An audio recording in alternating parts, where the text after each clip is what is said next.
네, 미국을 국빈 방문 중인 윤석열 대통령이 조 바이든 미 대통령과 한미 정상회담을 갖고 있습니다. 한미 동맹 70주년을 맞아서 진행되는 정상회담에서 동맹의 역사적 의미와 방향을 논의하고 있는데요. 네, 회담 후 공동 기자회견에서는 북핵 위협에 대응하는 확장 억제 강화 방안을 담은 워싱턴 선언이란 이름의 공동 선언이 예정돼 있습니다. 이호령 한국국방연구원 안보전략연구센터장과 함께 자세한 내용 알아보겠습니다. 어서 오십시오. 어서 오십시오. 네, 안녕하세요. 네. 자, 윤석열 대통령과 조 바이든 미국 대통령, 저희가 조금 전에도 속보로 전해드렸습니다만 지금 이제 확대 정상회담을 시작했다라는 내용이 전해지기도 했는데요. 네. 일단 이번 국빈 방문과 정상회담의 의미를 저희가 한번 짚어볼 필요성이 있을 것 같습니다. 네. 이번 국빈 방문은 한미동맹 이제 70주년이 되는 해에 그 국빈 방문이 이루어지고 있다라는 점에서 이제 큰 의의가 있는데요. 네네. 보통 이제 국빈 방문이 이전에 이명박 정부 때 국빈 방문 이후 예. 지금 한 12년 만에 그렇습니다. 재개가 되는 거죠. 저는 시기적으로 굉장히 의미가 있는 해다라고 생각이 드는 게 네네. 한미동맹 70주년 이외에도 그동안에 이명박 정부 이후 지난 12년 동안에 무슨 일이 있었고 그 시점이 지난 지금 이 시점에서 국빈 방문은 또 어떤 의미를 갖느냐를 좀 짚어볼 필요가 있다라는 생각이 들어요. 네네. 지난 12년 동안 무엇이 있었느냐, 한반도 상황에 한반도와 한반도를 둘러싼 주변 에서 무슨 가장 큰 변화가 있었느냐 하면 두 가지를 짚어볼 수가 있을 것 같습니다. 네. 첫 번째는 바로 북한이 김정일 체제에서 김정은 체제로 전환이 됐다라는 점인 거죠. 예. 그런 김정은 체제가 들어와서 작년 올해 굉장히 전술핵과 관련돼서 핵무력 정책법, 그다음에 전술 핵무기를 보여주는 그런 굉장히 공세적인 태도를 보여왔었죠.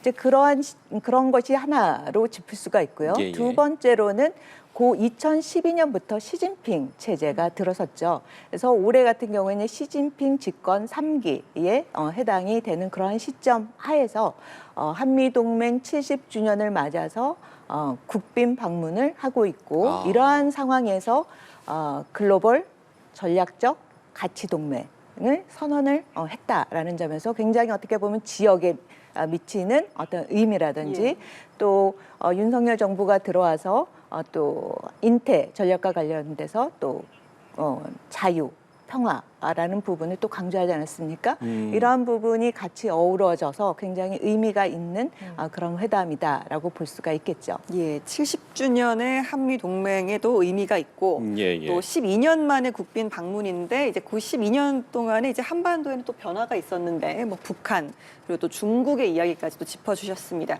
지금 화면으로는 조금 전에 있었던 환영식 장면을 함께 보시고 계시는데요. 오늘 회담 전에 이미 좀 어느 정도 회담의 내용이 좀 공개가 됐습니다. 이름까지 이제 워싱턴 선언까지 이렇게 공개가 됐는데 일단 뭐 공개된 내용을 보면서 좀 어떤 생각이 드셨는지 총평을 한번 들어볼까요? 네네. 워싱턴 선언 같은 경우에 이제 주로 나오는 내용이 바로 북한의 위협. 우리가 북한을 위협하면 바로 핵 위협인 거죠. 네. 핵 위협과 관련돼서 어떻게 동맹 국가에게 신뢰, 안정의 문제를 가장 잘 제공해 줄 수가 있겠는가에 해당되는 것이 바로 확장 억지인 거죠. 우리가 확장 억지와 관련된 내용에 대해서 계속해서 보장을 해준다라고 했는데 그것이 실체적으로 잡히는 그런 확장 억지이냐 아니냐에 대한 그런 이야기들이 계속 진행이 되어 왔었는데 그거와 관련돼서 2022년 1년 전인 거죠. 5월 정상회담을 통해서 EDSG를 통해서 보다 구체적인 확장 억제에 대한 부분을 논의를 하겠다라고 이야기를 했었죠. 그것이 지난 1년 동안의 논의를 거쳐서 나온 것이 보면 워싱턴 선언이라고 볼 수가 있고 이런 워싱턴 선언을 통해서 핵협의 그룹인 NCG에 해당되는 부분의 내용을 담은 것 같습니다. NCG라는 그 협의체 명명도 나토의 MPG와 상당히 좀 비슷해 보이거든요. 그렇죠. 이거가 좀 어떤 점이 좀 다르고 어떤 점이 뭐 비슷한지 이런 점도 이야기를 해주시면 좋을 것 같은데.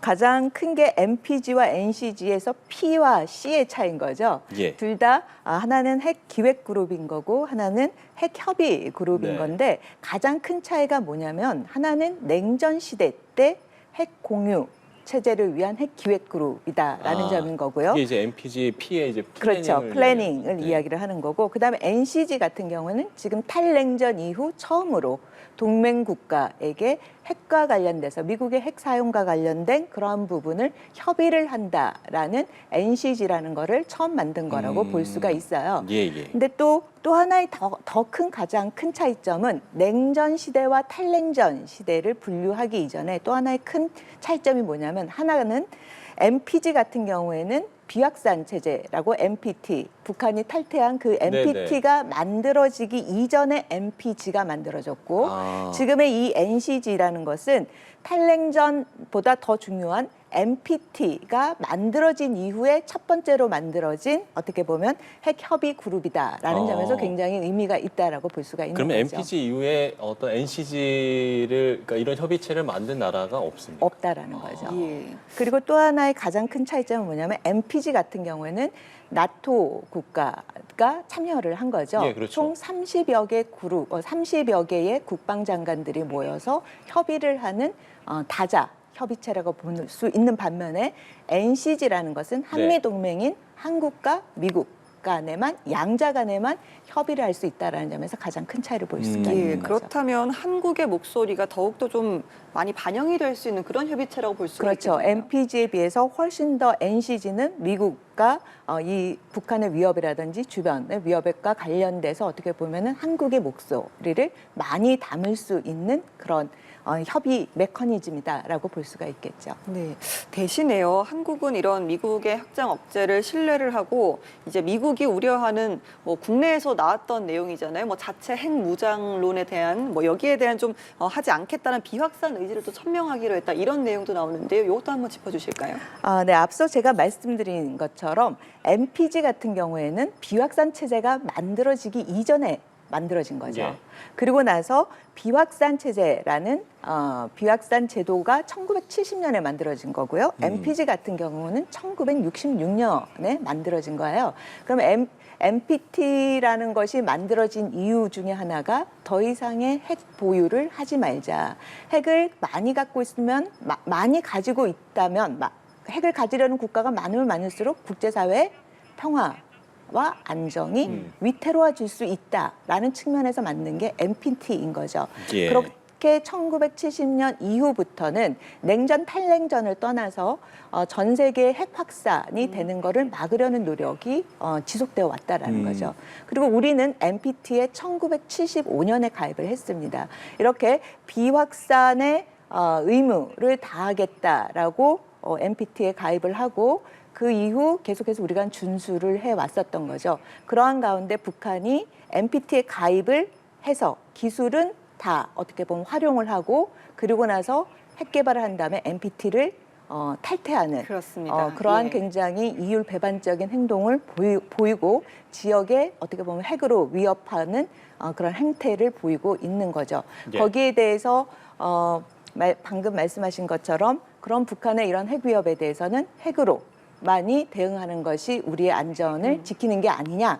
그래서 이제 자체 핵무장 이야기도 나왔고 유럽식 핵 공유가 돼야 되지 않느냐. 그런 측면에서 전술핵도 갖다 놔야 되지 않느냐라는 이런 논의들이 나왔었지만 결국에는 우리가 비확산 그리고 북한의 비핵화를 주장하는 이러한 입장에서 전 세계 평화와 안전을 담보하는 그러한 글로벌 중추국가의 위치로서 비확산도 강요를 해야 되지만 또 북한의 그런 핵 위협으로부터 우리의 안전을 담보하기 위한 그러한 두 가지의 도전을 어떻게 잘 해결할 수 있는가에 대한 해법으로 찾은 것이 저는 NCG라고 볼 수가 있겠죠. 네, 그러면 이제 사실 확장 억제라는 이야기는 뭐 지난해부터도 뭐 계속 얘기가 나왔던 부분이잖아요. 확장 억제 강화에 대한 네네네. 부분이.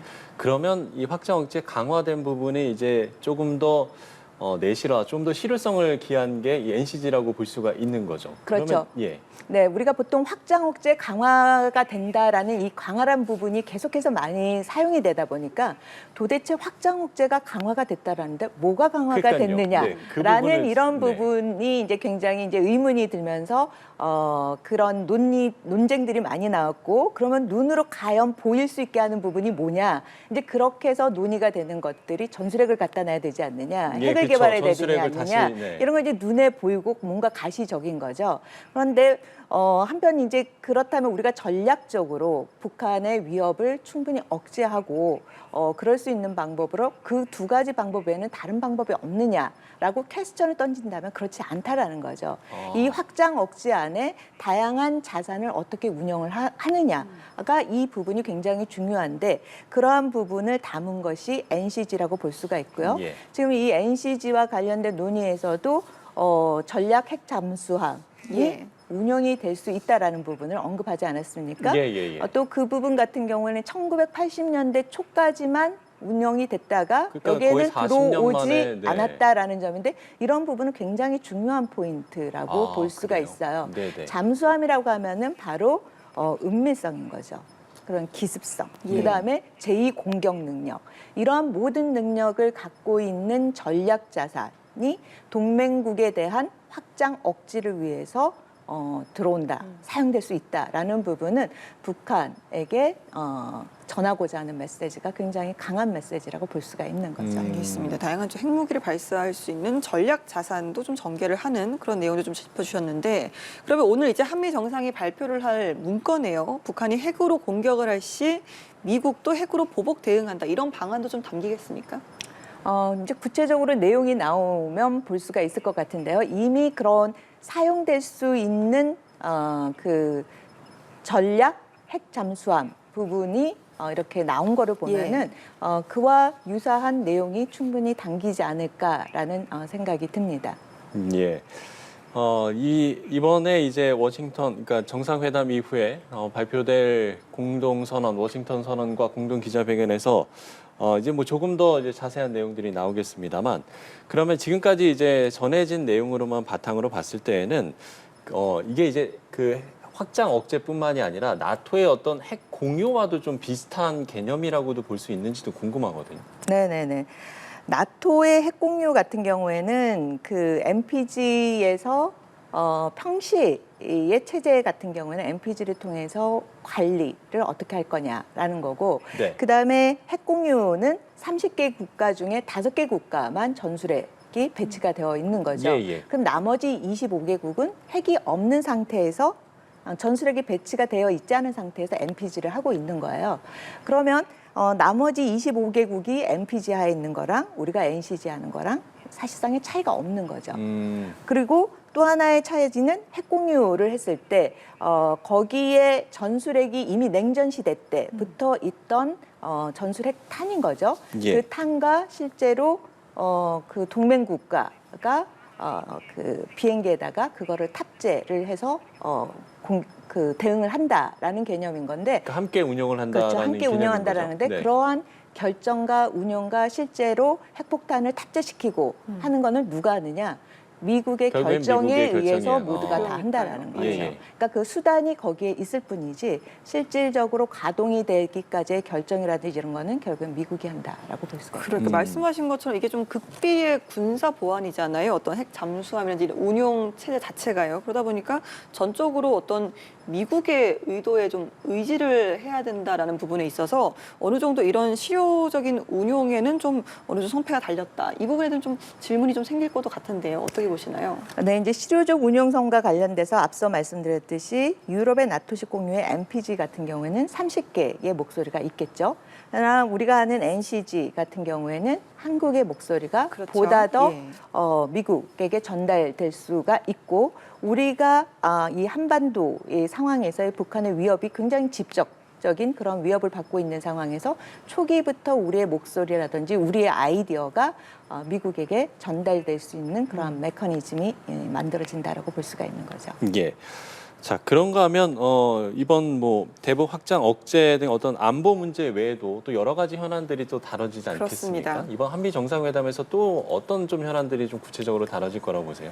아무래도 이제 경제 안보가 가장 중요하지 않습니까? 네네. 그래서 이제 경제 안보와 관련돼서 이미 한미 정상회담을 하기 전에도 나왔던 게 뭐 인플레이션 감축법이라든지 반도체 반도체법 관련, 네. 법 관련돼서 우리의 기업체에게 부담으로 작용하는 게 아니냐라는 이런 우려가 있었는데 아마 경제 안보와 관련돼서 결국에는 그 모두 발언에서도 보면 동맹의 리질리언스 회복성, 회복 탄력성 부분을 굉장히 강조하지 않았습니까? 예. 즉 다른 이견이 있어도 그러한 부분을 대화를 통해서 충분히 동맹 국가의 그런 부분을 잘 이해하고 설득하고 할 수 있는 그런 환경을 만들겠다. 그럼 경제 안보와 관련돼서도 경제라는 것은 결국에는 자국의 그 경제, 국민의 경제와 관련된 굉장히 어떻게 보면 민감한 사안이라고 볼 수가 있겠죠. 그래서 이거와 관련돼서 예측 가능한 그러한 생태 메커니즘을 구축을 하는 것이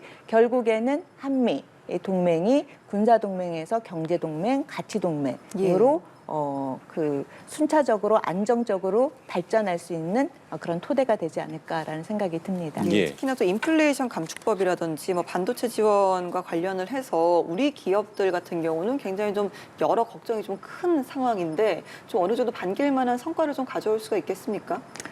이제 내용 부분은 이제 발표될 내용을 부분을 보면 어떤 부분이 당길까라는 생각을 해볼 수가 있는데 예. 지금의 이런 모두 발언이라든지 또 앞선 지금 그런 부분을 봤을 때는 예측 가능한 부분에 보다 더 초점을 맞추지 않았을까라는 생각이 듭니다. 그런 측면에서 예측 가능한 어떻게 보면 경제 생태계를 만들어 간다라는 것은 바로 예. 말씀하신 대로 기업의 그런 우려를 해소해 줄 수 있는 그런 부분이 아닐까라는 생각이 듭니다. 예. 자, 저는 이 질문도 좀 드려보고 싶은데요. 사실 이번 방미 전에 북한에 어떤 좀 강력한 무력 도발이 있을 것이다라는 뭐 전망도 있었습니다만 실제로 그런 도발은 없었고 네네. 그러면 과연 북한의 이제 어떤 좀 반응, 어떤 대응을 보일까 이것도 좀 궁금한데 네네. 글쎄요, 일단 방미 전에 사실 무력 도발 가능성도 제기됐었는데 조용했던 이유는 어떻게 분석을 하세요? 저는 그 분석을 하는 데 있어서 가장 네. 중요한 게 우리가 무엇을 했기 때문에 무엇을 할 예정이기 때문에 북한의 무력 도발이 있을 거다 없을 것이다 라고 연계해서 많이들 이제 분석들을 많이 하고 그렇죠. 그런 평가들을 많이 했었는데 실질적으로 보면은 그렇지 않았다라는 거죠. 북한이 그러한 상황을 연계해서 자기네들이 도발을 한 거에 대한 이유를 댔다라는 점을 말씀을 드리고 싶고요. 네. 그런 측면에서 북한의 도발이 한미 정상회담과 연계되어서 의미 있게 진행이 됐느냐, 그동안 전개가 되어졌느냐를 본다면 그렇지 않다라는 거죠. 오히려 북한의 도발이라는 것은 8차 당대회에서 제시했던 어떻게 보면 전술핵 능력 강화와 관련된 자기네들의 스케줄에 따라 움직인 거지 한미 동맹의 부분이라든지 한미 연합 훈련에 따라서 거기에 대해서 작용 반작용의 그러한 관계를 갖고 도발을 하지는 않았다라는 거죠. 그런 측면에서 한미 동맹 이번에 정상회담이 있었기 때문에 전후로 도발이 있을 것이다라는 평가보다는 네. 오히려 북한이 3월, 4월과 관련돼서 도발의 행보를 봤을 때 지금 상당 부분은 일정 정도 자기네들이 목표했던 바는 어느 정도 달성을 하지 않았나라는 생각이 듭니다. 그런 측면에서 남은 게 몇 개가 없다라는 거죠. 그런 것들과 관련돼서는 추후 자기네들의 일정에서 맞춰 진행이 될 것이지 한미 정상회담과 연계된 그런 어떤 도발이다라고 평가하는 것은 어떻게 보면 북한에 대한 오판을 할 수 있지 않나라는 생각이 듭니다. 알겠습니다. 예. 자, 북한의 반응 또 북한의 전략은 무엇일지도 저희가 좀 이야기를 나눠봤는데요. 잠시 저희가 좀 기자를 연결해서 내용을 좀 정리를 해보도록 하겠습니다.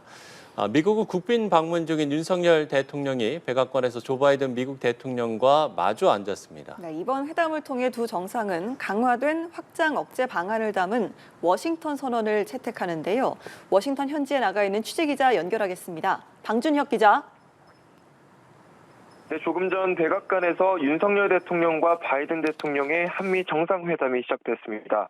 안보실장과 외교부 장관 등이 배석한 소인수 회담을 거쳐 지금은 확대 회담이 진행되고 있는데요.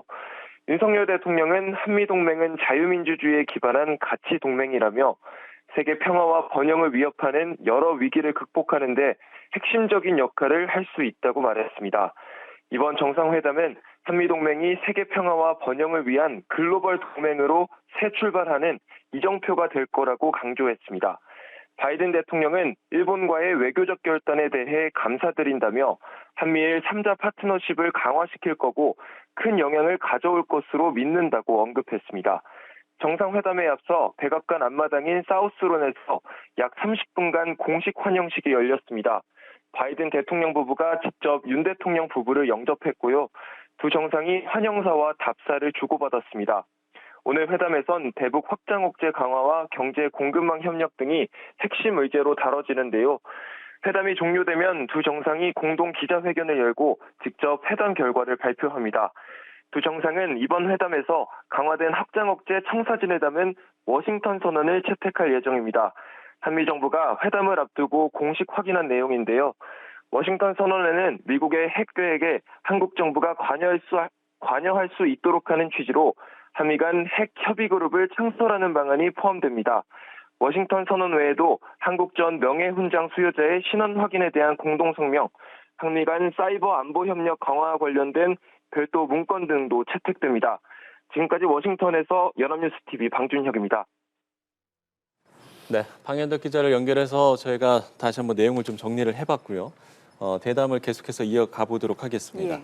앞서 이제 질문을 드렸던 부분에 이어서 좀 덧붙이자면 어찌 됐든 이번 워싱턴 선언이 북한의 입장에서는 상당히 좀 불편한 것 같거든요. 그렇다면 북한이 이 이후에 어떤 대응이 없을 거라고 보시는지 이 부분도 좀 질문을 드려보고 싶습니다. 네, 북한의 반응이 어떨까요? 네, 워싱턴 선언이 굉장히 북한으로서는 부담스러울 수밖에 없는 예. 거죠. 왜냐하면 북한이 전술핵 무기를 가졌다라는 부분을 지금 지난 2월, 3월, 4월 계속 현시하지 않았습니까? 예. 거기에다가 북한은 또 해양 SLBM 능력과 관련돼선 해일 2를 보여주면서 북한이 어떻게 보면 기습적인 능력이 이렇게 뛰어나다라는 부분을 과시를 했고 거기에 핵을 또 탑재할 수 있다라는 부분을 강조를 했는데 네. 지금 보면은 NCG를 통해서 그거와 비교가 되지 않는 어떻게 보면 전략 그 핵 잠수함이 바로 한반도 지역에 들어올 수 있는데 그거는 그렇습니다. 언제 어떻게 들어올지 모른다라는 거죠.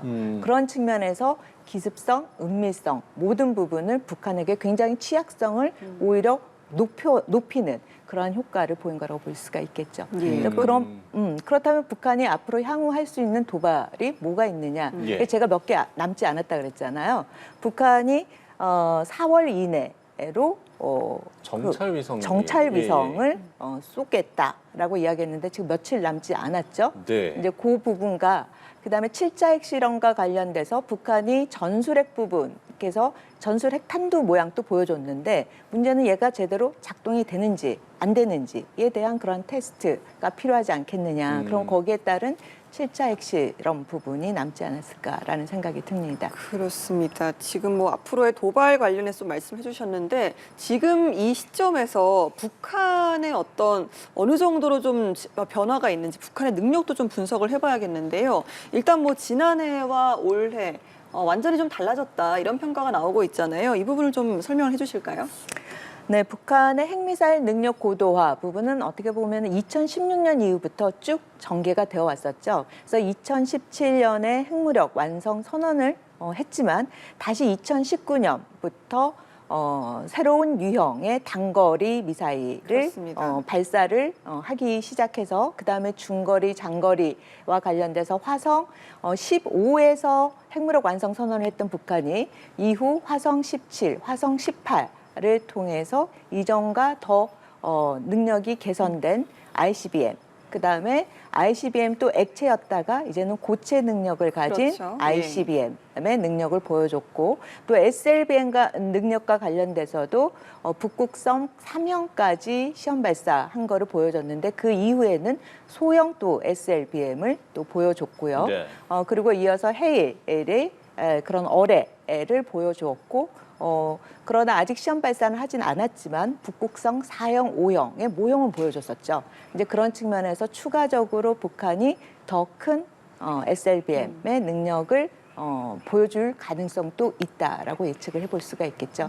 이처럼 굉장히 짧은 시간 내 핵과 미사일 능력이 고도화가 됐을 뿐만 아니라 이거와 관련된 시험 발사도 비교할 수 없을 정도로 작년 같은 경우는 굉장히 많은 시험 발사가 있었죠. 그리고 올해 초에도 지금 굉장히 많은 시험 발사가 있었고 이러한 추이가 북한이 신무기 개발 5개년 계획 하면 2025년 정도가 될 텐데 2025년 이전에 8차 당대회에서 선언한 그러한 5대 전략 무기를 조기에 개발을 하겠다라고 선언을 한 것만큼 이거와 관련된 무기의 능력을 보여주고자 할 가능성이 높다라고 볼 수가 있겠죠. 예. 그러니까요. 최근에 말했던 뭐 고체 연료 ICBM 이런 것도 계속 이야기를 하고 있는데 이걸 쓰게 되면 뭐 한반도라든지 또 미국 포함해서 세계 정세에도 미치는 영향이 많이 달라지는 겁니까? 실질적으로 저는 개인적으로 그렇게 많아질 거라고 생각하지 않아요. 네. 왜냐하면 핵 능력을 가진 강대 국가들이 기술이라든지 이런 건 이미 냉전 시기 때부터 보여져 왔었던 거죠.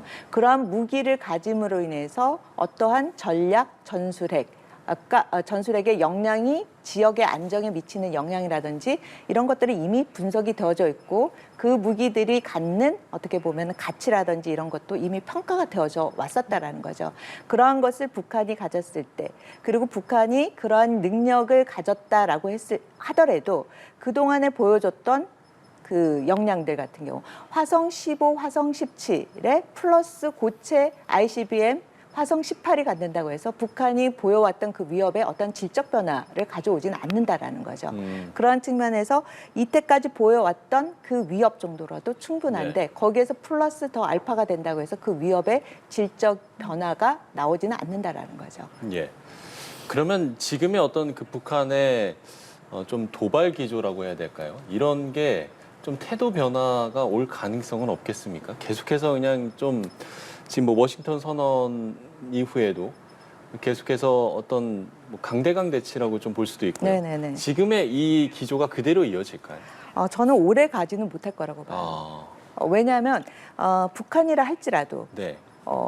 자산을 군에만 집중적으로 투자하는 데는 한계가 있다라는 거죠. 지금까지 보여준 이런 행보를 봤을 때는 굉장히 짧은 시간 내 집중적으로 엄청나게 많은 투자를 했고 거기에서 보여지는 이 역량이 지금 이미 보여준 위협에 앞서 제가 말씀드렸듯이 더 플러스를 한다고 해서 그 위협이 더 상대방에게 더 큰 위협으로 다가오느냐를 퀘스천 던질 때 이미 충분히 우리는 알고 있다라는 거죠.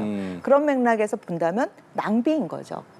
그렇기 때문에 이 강대강의 구도를 지속시키기에는 북한이 굉장히 부담이 있다. 예. 그 결과 보면 지금 많이 내부적으로 보여지는 여러 가지 특징들이 보여져요. 이전과 다르게 보여지는 특징들이 네네. 뭐냐면 당 중앙군사위 확대 회의를 북한이 이렇게 이례적으로 2월, 3월, 4월 매달 개최한 적이 없어요. 네. 근데 이번에 그러한 태도를 보였다라는 거죠. 그럼 그동안에 그렇게 무기를 통해서 어떻게 보면 자유력이 강화가 됐다라고 북한 대내적으로 그렇게 강조를 하고 어떤 국가도 북한을 위협하지 못한다라고 하면서도 당중앙 군사위 확대 회의를 매달 열었고 그런 그다음에- 적이 없었군요. 그죠 없었죠. 보통 6개월에 한 번 정도 1년에 예, 두 번 네. 하는데 지금 3차례에 걸쳐서 매달 했다라는 거는 굉장히 이례적이다라고 볼 맞네요. 수가 있죠. 그다음에 두 번째로는 외교적으로도 굉장히 특이한 행동을 보였어요. 외교적으로 보면 북한이 자주 평화 친선에서 3대 원칙을 이야기를 해왔는데 네.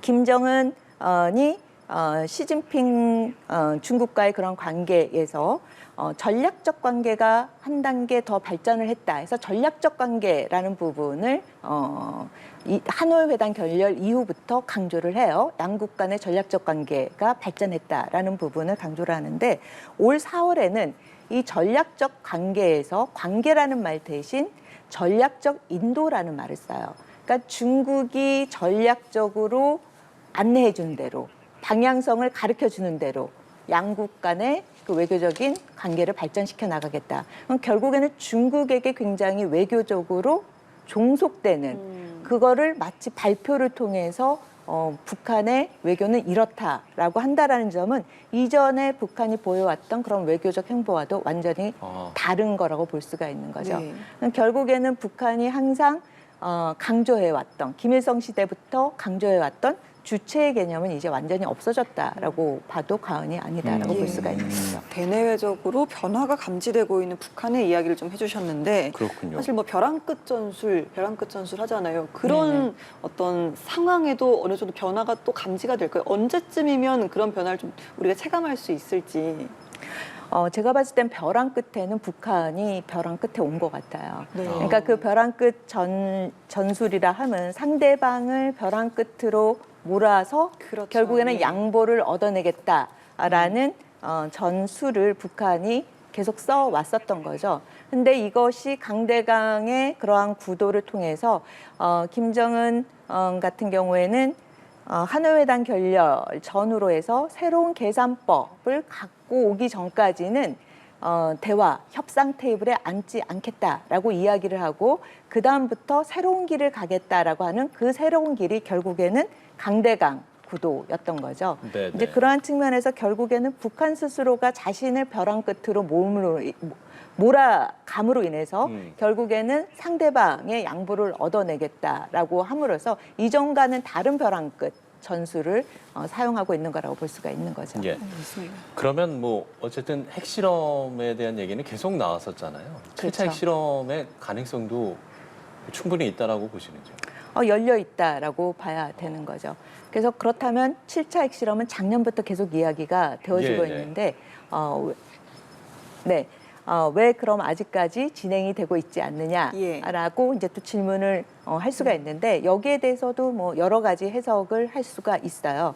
그러니까 결국에는 북한이 7차 핵실험을 통해서 달성하고자 하는 그러한 효과를 내기 위한 그런 준비가 아직 덜 된 게 아니냐라고 생각해 볼 수가 있고요. 네. 그리고 그러한 테스트를 하기 위한 그러한 모델링을 전술핵에 대한 모델링이 아직 충분히 되어 있지 않는 게 아니냐라는 그러한 해석도 있습니다. 알겠습니다. 조금 전에 들어온 소식인데요. 윤 대통령과 바이든 대통령의 확대 정상회담도 종료가 됐다라는 소식이 들어와 있습니다. 이제 잠시 후에 한미 정상의 공동 기자회견이 시작될 예정인데요. 예. 시작이 되는 대로 저희가 또 화면을 연결해서 보여드리도록 하겠습니다.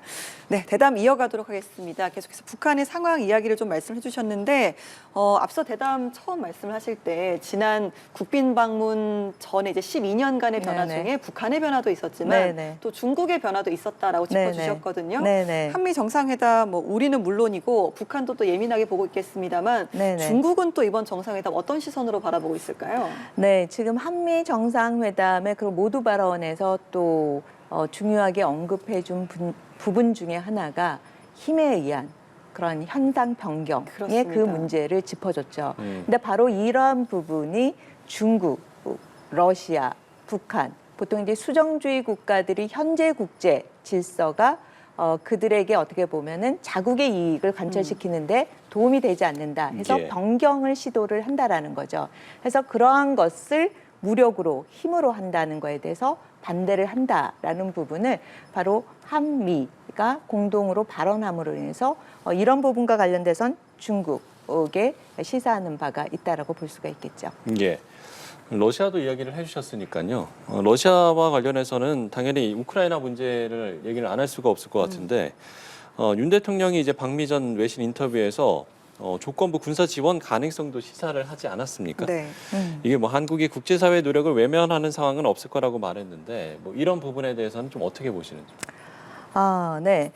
일단 우리가 바로 침입을 당해서 아직도 전쟁이 끝나지 않은 상태인 거죠. 정전 상태에 있는 있음에도 불구하고 지금까지 이런 자유민주주의 체제를 발전시키고 지금의 모습으로 이렇게 발전한 것은 결국에는 유엔의 그러한 그 지원이 있었고 네. 또 미국이라는 동맹 국가가 있었기 때문에 가능했었던 거죠. 그래서 누구보다도 전 세계 어떤 국가보다도 자유의 중요함 그리고 이러한 자유 가치를 지원해주기 위한 어떤 국제사회의 협력, 지원이 얼마나 중요한지를 가장 잘 아는 국가라고 볼 수가 있습니다. 네.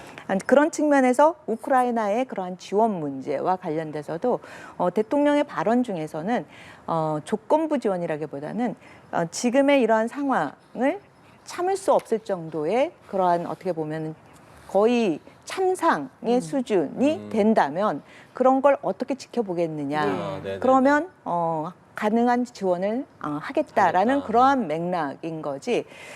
지금의 국제 관계를 이렇게 고려를 할 때 우리의 국익도 있고 또 그러한 국제 사회와 같이 나눠야 될 어떤 공유해야 될 그런 가치에 해당되는 그런 부분도 있는 거죠. 그래서 예. 우리가 우크라이나 문제를 푸는 데 있어서는 이러한 여러 가지 요소를 종합적으로 판단하고 평가하고 그런 가운데 지원이 이루어져야 되지 않을까라는 생각이 듭니다. 그럼 이번 정상회담에서 우크라이나 지원과 관련한 논의 좀 어떤 논의들이 좀 오갈 거라고 보세요?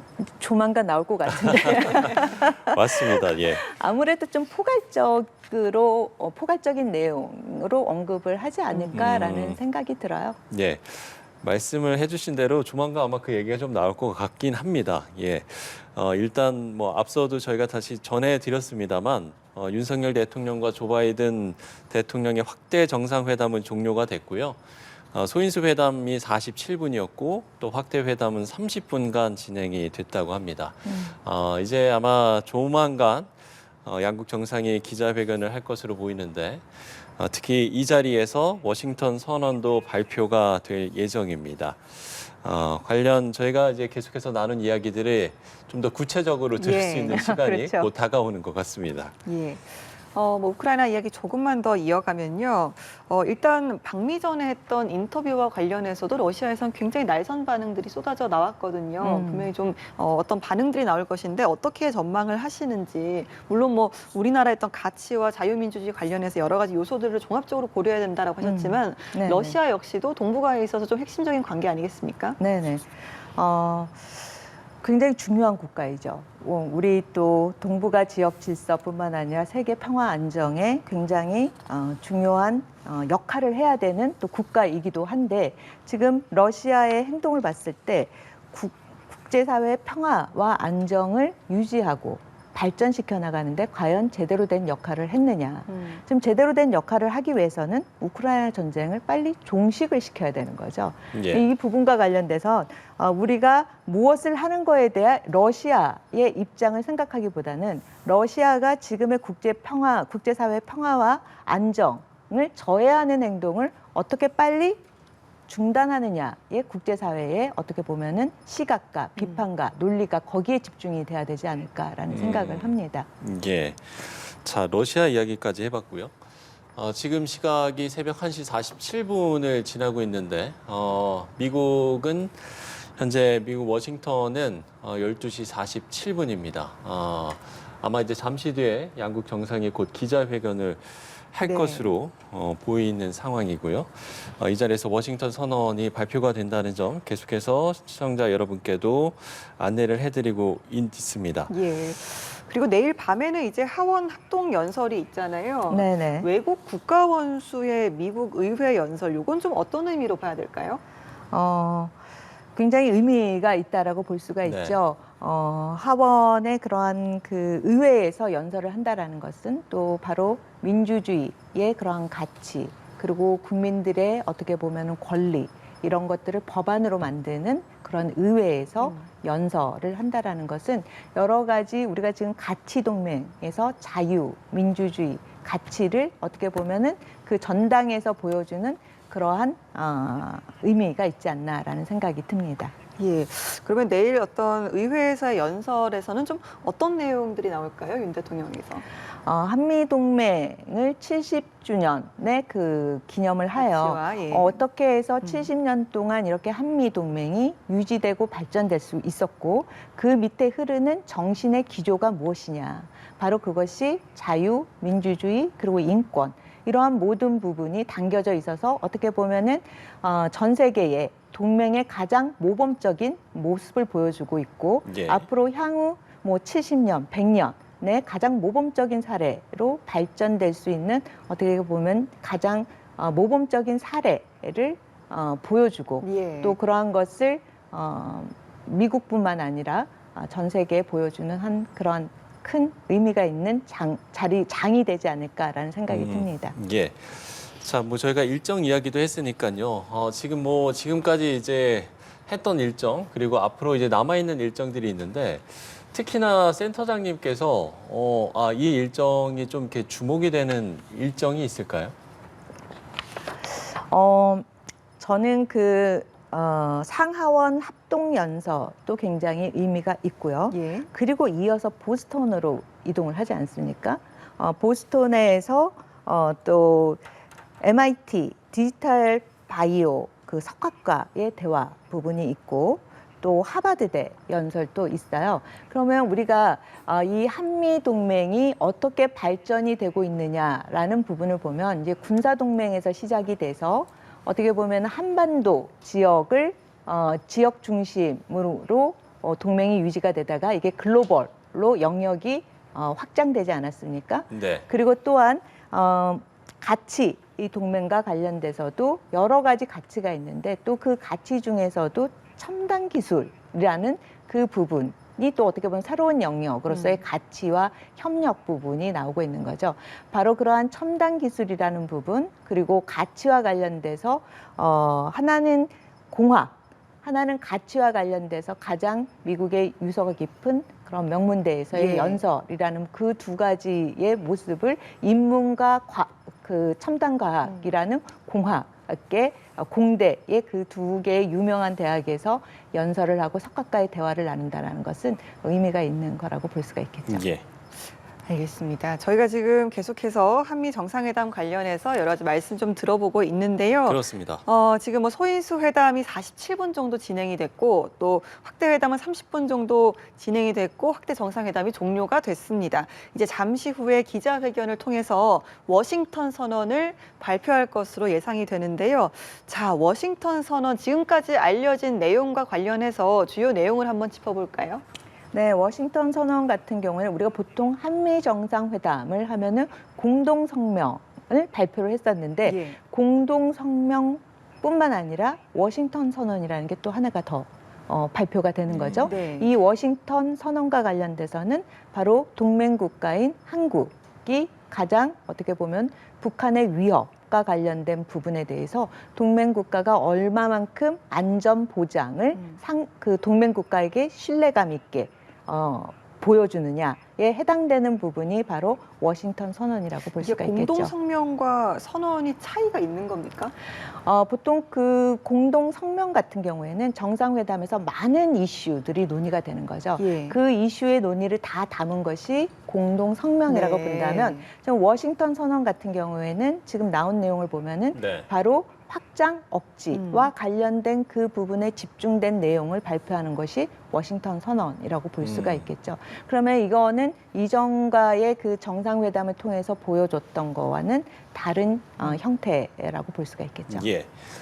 자, 그 워싱턴 선언의 이제 핵심이 확장 억제의 강화, 실효성을 더 강화시키는 부분이라고 할 수 있는데 여기에서 이제 뭐 시청자 여러분들 중에서도 가장 이제 좀 헷갈리는 부분들이 그러면 이게 확장 억제는 또 뭐고 핵 공유는 뭐고 예. 뭐 전술핵 배치는 뭐고 이런 이제 용어에 대해서 좀 헷갈리시는 그렇습니다. 분들도 계시니까 네네. 이 부분도 설명을 해주시면은 시청자 네. 여러분들의 이해를 좀 돕기 위해서 네네. 설명을 해주시면 좋을 것 같아요. 네.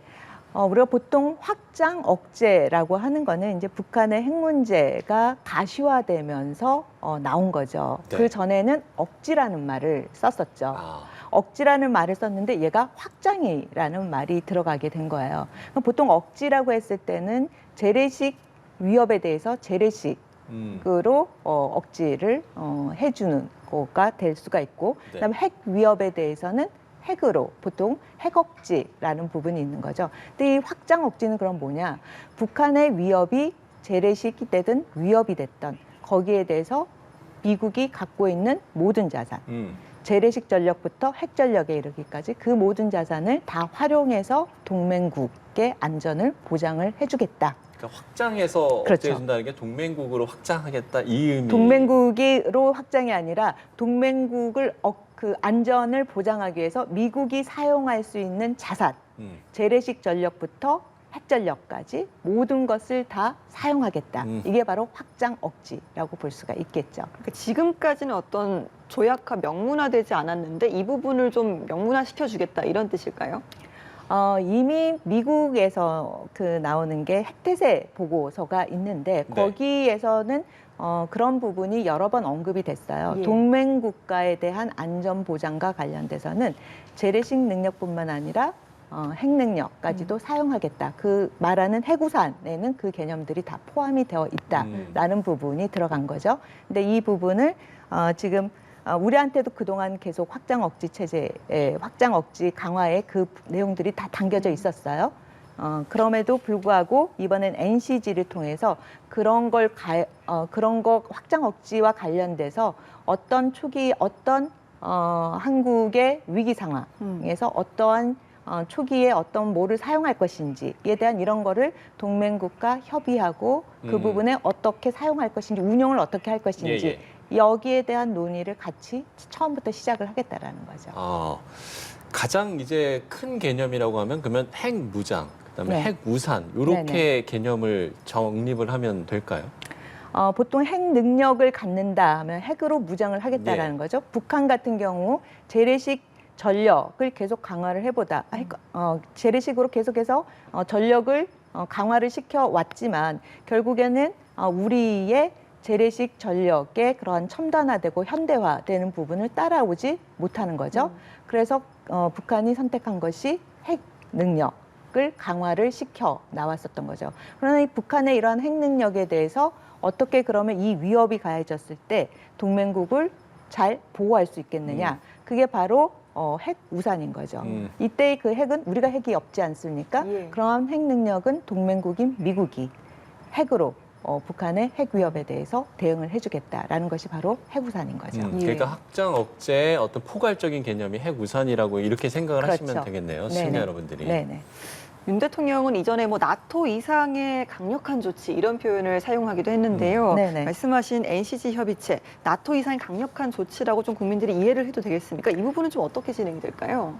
앞서 말씀드렸듯이 나토식 핵 공유보다 더 우세하다라고 예. 평가할 수 있는 부분이 앞서 말씀드렸듯이 나토식 핵 공유 같은 경우에는 30개 국가가 참여하는 그러한 회의체고 거기에서의 그 결국에는 운용과 논의 같은 경우에는 이 나머지 참여 국가들이 29개 국가가 미국에게 요청하는 거와 1대1인 NCG에서 미국과 한국 간의 예. 논의를 했을 때 한국의 목소리는 비교가 되지 않는 거죠. 그러한 측면에서 NCG에서 한국의 동맹국의 목소리가 들어갈 가능성이 훨씬 더 높다고 볼 수가 있겠죠. 지난해 1월에요. 한미 안보협의회 SCM이라는 SCM. 게 있었잖아요. 네네. 여기에서도 좀 뭐 어떤 동맹의 능력이라든지 정보의 공유라든지 강화 이런 내용들이 있지 않았습니까? 이게 좀 어느 정도 좀 추상적이었다면 이번에는 좀 더 구체화된 내용이다 이렇게 이해할 수 있겠습니까? 이제 정보 공유 뭐 이런 거를 논의를 했을 때 예. 어떤 메커니즘 안에서 그거를 구체화 시켜 나가느냐 같은 경우에는 지금 NCG 같은 경우가 지금 새롭게 만들어지는 평시 메커니즘이라고 예. 볼 수가 있는 거죠. 이러한 NCG라는 평시 메커니즘을 새롭게 만들므로 인해서 이 안에서 실질적인 북한의 우리가 확장 억지 강화와 관련돼서 능력을 강화를 한다고 했을 때 그 능력 강화를 어떤 부분을 어떻게 할 것인지 운용 부분과 관련돼서는 거기에 우리가 전략 자산을 요청을 할 때 어떤 상황에서 어떤 거를 요청을 할지 이런 것들이 동맹국의 목소리가 충분히 미국에게 전달이 되고 그런 것이 또 미국은 운용하는 데서 그 부분을 받아들이는 것이고 그 가운데 정보 공유에 이런 것도 어떻게 보면 지금 상설 메커니즘이 만들어지기 때문에 네. 여기를 통해서 항상 논의가 될 수 있다라는 거죠. 이게 이제 상설, 이게 상설화됐다는 게 이제 상시적으로 이제 이런 걸 그렇죠. 논의한다는 얘기인 거죠. 그렇죠. 그렇군요. 이제 앞서서도 뭐 지금 이제 시청자 여러분들이 뉴스를 이제 막 보신 분들도 계실 테니까요.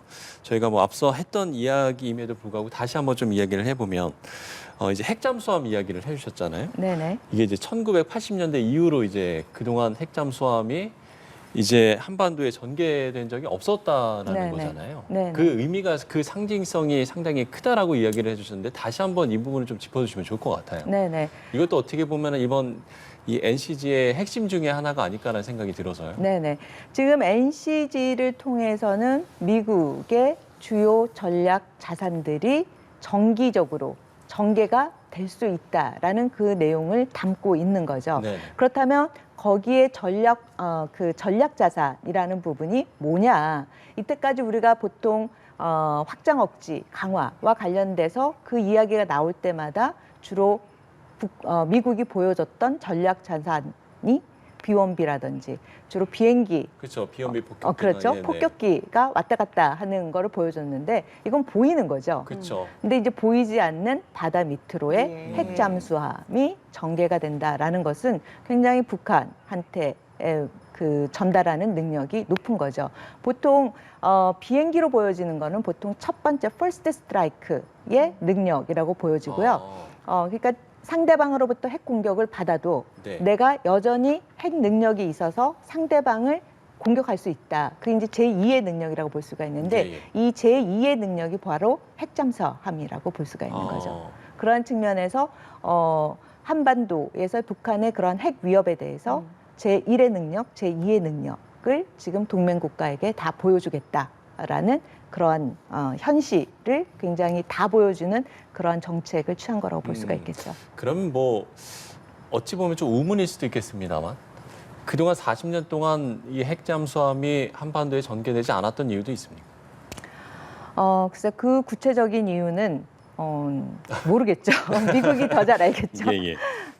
알겠습니다. 갑자기 드는 궁금증이었어요. 저는 또 본질적으로 이런 생각도 들거든요. 뭐 이렇게 한다고 해도 결국 마지막에 버튼을 누르는 건 미국 대통령일 텐데 그게 어떤 고유의 권한이지 않습니까? 그렇다 보면 지금 이게 또 어떤 의미가 있을까? 본질적 이런 의문도 드는데요. 여기에 대해서 어떻게 생각하세요?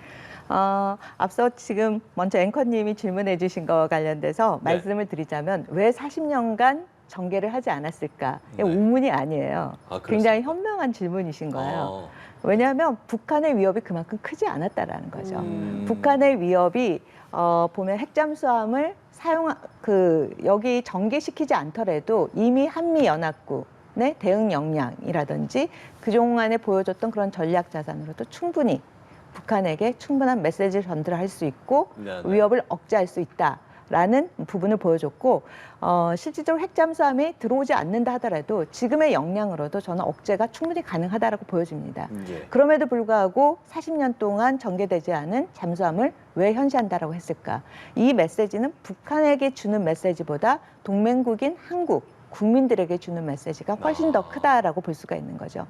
지금 동맹국인 한국이 핵무기를 만들어야 된다. 전술핵이라도 갖다 놔야 되지 예. 않느냐. 뭐 이런 이야기가 나오니까 우리가 충분히 동맹국의 그런 우려사항을 충분히 잘 인식을 하고 있고 네, 거기에 대한 보호도 확실하게 하고 있다라는 이러한 부분을 보여주기 위해서 두 가지의 목적, 북한의 위협이 고도화되는 거에 대한 대응 역량이 미국이 굉장히 높다라는 그 부분을 하나 보여주는 거와 더불어서 동맹 국가인 한국 국민들에게도 미국의 안전 보장이라는 부분이 확실하고 견고하다라는 부분을 보여주고자 한 측면이 크다라고 볼 수가 있겠죠. 예.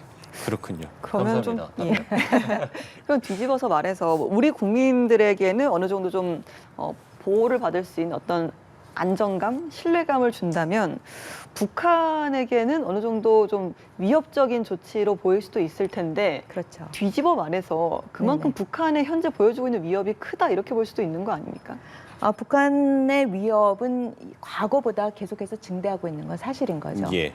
북한이 핵 능력을 갖고 있고 그거를 위협으로 지금 사용을 하고 있고 전 세계 어떤 국가도 핵을 가진 국가 중에도 그런 핵무력 정책법과 같이 핵을 언제 사용하겠다라고 그렇게 구체적으로 적시한 국가가 없죠. 근데 북한은 그러한 것을 발표를 할 정도로 예. 굉장히 공세적인 핵 정책을 펼치고 있기 때문에 거기에 대해서 국가로서 국민을 보호하고 또 동맹 국가인 미국이 또 동맹국을 보호하는 차원에서 그러한 정책을 보이는 거라고 볼 수가 있겠죠. 예. 아까 제 질문도 아직 답변을 안 해주셨는데요. 예, 결국 미국 대통령이 결정하는 권한에 대해서 이 네네. 협의체에 대해서 좀 실질적으로 실효성 어떤 의미가 있는가 이 부분도 한번 짚어주실까요? 네네. 우리가 MPG가 됐던 NCG가 됐던 결국에는 핵을 사용할 수 있는 고유 권한은 미국 대통령에게만 있습니다. 그러니까요. 그렇죠. 예. 네. 근데 그거와 관련돼서 그러면 실효성이 없는 게 아니냐? 그럼 우리가 핵을 가져야 되는 게 아니냐라는 이제 질문들을 제기를 할 수가 있는 거죠. 근데 문제는 우리가 핵을 가진 거와 미국이 비록 핵의 그 최종 사용권과 관련돼서는 미국 대통령이 갖고 있다고 하지만 어떤 선택을 하는 것이 우리에게 훨씬 더 이득인가라고 생각을 해본다고 본다면 비록 최종 결정권은 미국 대통령이 하지만 그거를 버튼을 누를 수 있게끔 하는 그러한 협의체를 통해서 우리의 목소리를 많이 넣고 또 거기에 따른 비확산에 대한 우리의 의무를 충실히 이행을 하면서 지금 우리가 또 경제 안보 부분을 이야기하지 않았습니까? 예, 예. 이러한 경제 안보 부분과 관련돼서 기업들에게 어떻게 보면은